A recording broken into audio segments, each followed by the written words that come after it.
వీళ్ళిద్దరూ వెళ్ళారంటే మీ మామయ్యకి జ్ఞానోదయం చేయడానికి ట్రై చేస్తారు దీపక్. వీళ్ళంత ప్రయత్నించినా మావయ్య మనసు మార్చలేరు మమ్మీ.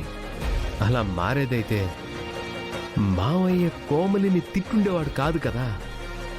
ఏమో దీపక్, ఈ ఫంక్షన్ అయ్యేలోపు విరూపాక్షని మీ మామయ్యతో కలుపుతానని ఛాలెంజ్ చేశారు కదా దీపక్. అందుకోసమని ఈ నాటకాలు ఆడుతున్నారు.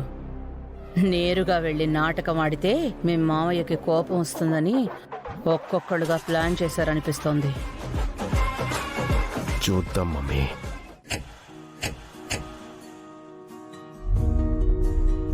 నా పేరు రాజు. నేను పేరుకు రాజైనా ఒక రాజు దగ్గర నమ్మిన బంటున్నాను నేను. తన ప్రాణానికి నా ప్రాణాన్ని అడ్డు వేసే రక్షకుణ్ణి నేను.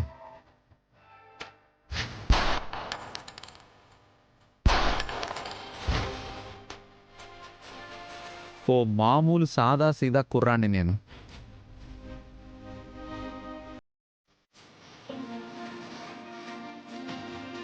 ఇక మా అమ్మాయి గారు గొప్పింటి పిట్ట, మినిస్టర్ గారి అమ్మాయి. ఆకాశానికి భూమికి ముడిపెట్టినట్టు అంతస్తుల్లో ఉండే అమ్మాయి గారిని తీసుకొచ్చి నా పక్కన నిలబెట్టాడు ఆ దేవుడు.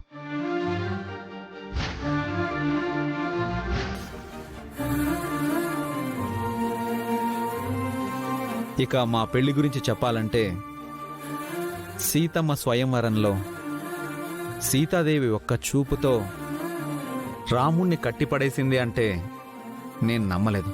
కానీ స్వయంగా నేను అనుభూతి చెందితే గాని నాకు తెలియలేదు.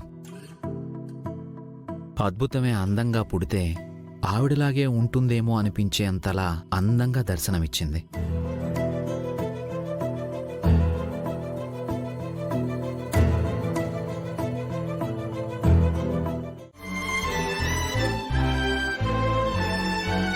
ఇలా చెప్పుకుంటూ పోతే కృష్ణదేవరాయల కాలంలోని కవుల కంట మీరు పడలేదు, కానీ పడుంటే కేవలం మీ కళ్ళపైనే కవిత్వం రాయడానికి కొట్టుకు చచ్చేవారేమో.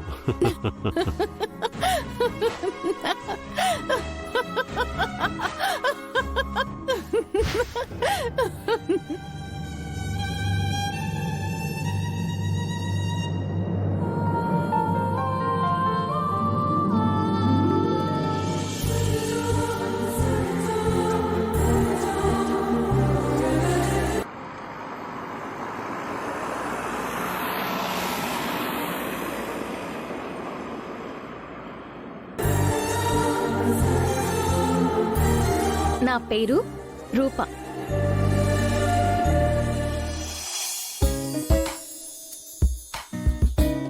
దేవకన్యల్ని ముట్టుకుంటే మనుషులు శిలైపోయినట్టు మిమ్మల్ని తాకితే నేను శిలైపోనుగా? అయిపోలే.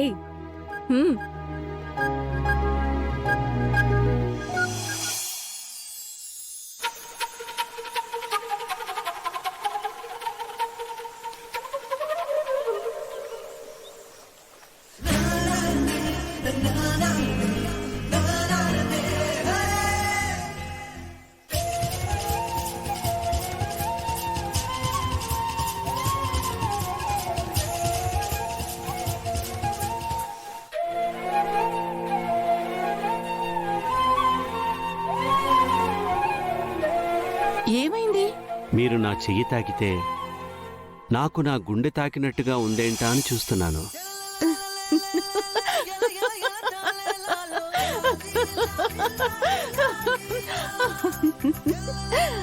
మరలా ఏ కవిత్వం గుర్తుకొచ్చినది మహానుభావా?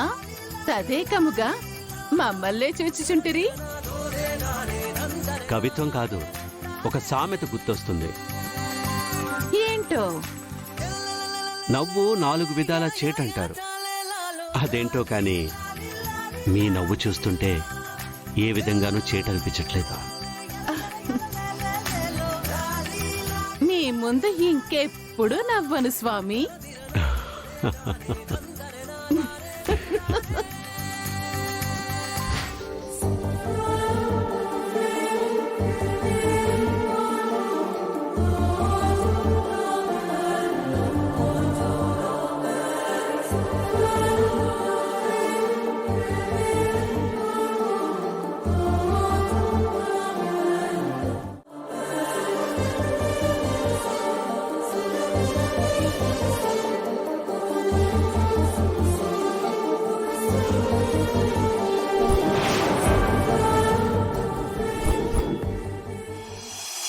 కొన్ని రోజుల తర్వాత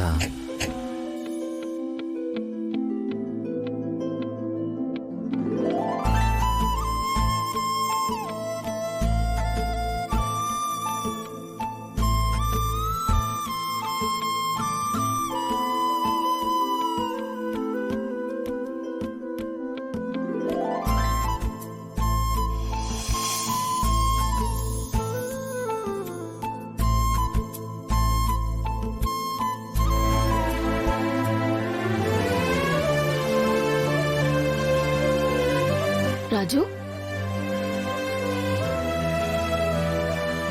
రాజు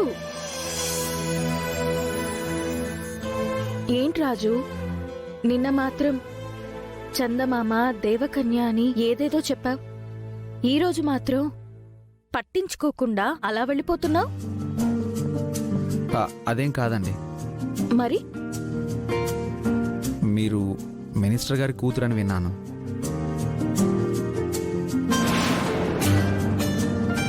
నేనేమో మిడిల్ క్లాస్. నేను మీతో మాట్లాడడం